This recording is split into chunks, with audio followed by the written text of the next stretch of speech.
മൂന്ന് തരം സംഘർഷങ്ങളാണ് ഈ ഭൂമിയിലുള്ളത്. ഒന്ന് മനുഷ്യനും പ്രകൃതിയുമായിട്ടുള്ളതാണ്. അവിടെ മനുഷ്യന് പ്രകൃതിയെ ഒത്തിരി നമുക്ക് കീഴടക്കാൻ കഴിഞ്ഞിട്ടുണ്ട്. രണ്ടാമത്തെ കോൺഫ്ലിക്റ്റ് സംഘർഷമെന്ന് പറയുന്നത് മനുഷ്യനുമായിട്ടാണ്. അത് കൂടിക്കൂടി വരികയാണ്. അതുപോലെ തന്നെ മൂന്നാമത്തെ സംഘർഷമെന്ന് പറയുന്നത് മനുഷ്യന് അവനവനോട് തന്നെയുള്ള സംഘർഷമാണ്, ആത്മസംഘർഷമാണ്. അപ്പോൾ രണ്ടാമത്തെയും മൂന്നാമത്തെയും സംഘർഷങ്ങൾ കൂടിക്കൂടി വരികയാണ്. ഇതിൻ്റെ അർത്ഥം എന്താണ്? നമ്മുടെ വിദ്യാഭ്യാസ സമ്പ്രദായം പരാജയപ്പെടുന്നു എന്നുള്ളതാണ്. വിദ്യാഭ്യാസത്തിൽ കൂടെ മാത്രമേ നമുക്ക് മാറ്റം വരുത്താൻ സാധിക്കുകയുള്ളൂ എന്ന് വിശ്വസിക്കുന്നു ഞാൻ. കാരണം വിദ്യാഭ്യാസവും സംസ്കാരവുമായിട്ട് ബന്ധമുണ്ട്. കൾച്ചറൽ ആൻഡ് എഡ്യൂക്കേഷണൽ റൈറ്റ്സ് നമ്മൾ ഭരണഘടനയിൽ പറയുന്നത്. Cultural and educational rights. അപ്പോൾ ഒരു ജനതയുടെ സംസ്കാരം നിലനിർത്തിക്കൊണ്ട് പോകാനുള്ള ഏറ്റവും നല്ല മാർഗ്ഗം എന്താണ്? വിദ്യാഭ്യാസം വഴിയാണ് നമ്മുടെ സാംസ്കാരിക മൂല്യങ്ങൾ നമ്മളെ കൈമാറ്റം ചെയ്യുന്നത്. അതുകൊണ്ട് വിദ്യാഭ്യാസത്തിന് വലിയ പ്രാധാന്യമുണ്ട്. പ്രത്യേകിച്ച് പ്രൈമറി എഡ്യൂക്കേഷൻ, പ്രാഥമികമായ എഡ്യൂക്കേഷൻ. മനഃശാസ്ത്രജ്ഞന്മാർ പറയുന്നു ഒരു കുട്ടിയുടെ 5 വയസ്സ് വരെയുള്ള കാലഘട്ടം വളരെ പ്രധാനമാണ്. 5ാം ക്ലാസ് വരെയുള്ള പഠനം വളരെ പ്രധാനപ്പെട്ടതാണ്. ആ കാലയളവിൽ അധ്യാപകർ പറഞ്ഞു കൊടുക്കുന്ന കാര്യങ്ങൾ ഒരിക്കലും മറക്കില്ല എന്ന് പറയുന്നു. ശൈശവത്തിൽ തന്നെ കുട്ടിയെ നടക്കേണ്ട വഴി പഠിപ്പിക്കണം എന്നാണ് പറയുന്നത്. അപ്പോൾ ശൈശവത്തിലെ കുട്ടികൾക്ക് നല്ലത് പറഞ്ഞു കൊടുക്കണം. തീർച്ചയായിട്ടും മരണം വരെ അത് അവർ നടപ്പിലാക്കിക്കൊള്ളും, അത് പിന്തുടരുമെന്നുള്ള കാര്യത്തിൽ യാതൊരു സംശയവുമില്ല. അപ്പോൾ നമുക്ക് ഈ വിദ്യാഭ്യാസ സമ്പ്രദായം മാറിക്കൊണ്ടിരിക്കുന്നു എന്നുള്ളത് വസ്തുതയാണ്. ഏതൊരു സമൂഹമായാലും അവിടെ മാറ്റങ്ങളുണ്ടാവും. അതിനെയൊന്നും നമുക്ക് തടയുക സാധ്യമല്ല. പക്ഷേ നമുക്ക് നല്ല നിരീക്ഷണം വേണം, നല്ല നിരീക്ഷണം. അതുപോലെ നമ്മൾ ശ്രദ്ധിച്ച് കാണുക, കേൾക്കുക. ഞാൻ ഇന്നലെ എവിടെയോ വായിച്ചതുപോലെ പേഷ്യൻസും സൈലൻസും പ്രധാനപ്പെട്ട ക്വാളിറ്റീസാണ്. പേഷ്യൻസ് നമ്മളെ മെൻ്റലി സ്ട്രോങ് ആക്കും. മാനസികമായി നമുക്ക് നല്ല ബലം ഉണ്ടാക്കി തരുന്ന കാര്യമാണ് പേഷ്യൻസ്, ക്ഷമ എന്ന് പറയും. അതുപോലെ ലിസണിങ്, ശ്രദ്ധിച്ച് കേൾക്കുക. സൈലൻസ് വഴിയായിട്ട് നമുക്ക് ഇമോഷണലായിട്ട് നല്ല സ്ട്രെങ്ത് കൈവരിക്കുവാനായിട്ട് സാധിക്കും. അങ്ങനെ നമുക്ക് പക്വത ഉണ്ടാക്കിയെടുക്കുവാനായിട്ട് നമുക്ക് ശ്രമിക്കണം. പക്വമായൊരു വ്യക്തിയായി തീരാനായിട്ട് വിദ്യാഭ്യാസം നമ്മളെ സഹായിക്കണം. മുമ്പേ ഞാൻ പറഞ്ഞതുപോലെ നമ്മുടെ വിദ്യാഭ്യാസം നമ്മളെ ഹെൽപ്പ് ചെയ്യണം. അപ്പോൾ കാലം മാറിക്കോട്ടെ, എല്ലാം മാറിക്കൊണ്ടേയിരിക്കും, യാതൊരു സംശയവുമില്ല. Everything changes except the law of change എന്ന മാറ്റത്തിൻ്റെ നിയമം ഒഴിച്ചെല്ലാം മാറിക്കൊണ്ടിരിക്കുകയാണ്.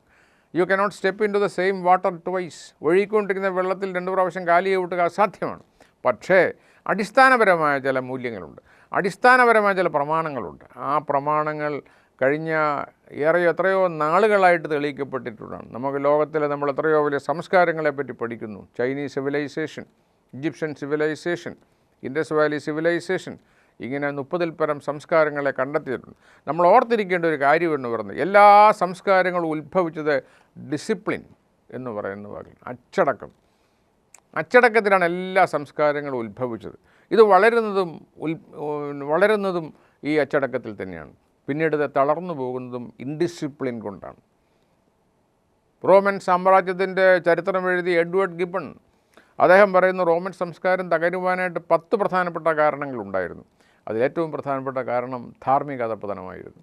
അപ്പോൾ ഒരു വ്യക്തി വിദ്യ അഭ്യസിച്ചിട്ട് പോലും സാംസ്കാരികമായി ധാർമ്മികമായി തകരുന്നു എന്ന് പറഞ്ഞാൽ ആ വിദ്യാഭ്യാസം കൊണ്ട് യാതൊരു പ്രയോജനവും ഉണ്ടായില്ല എന്നർത്ഥം.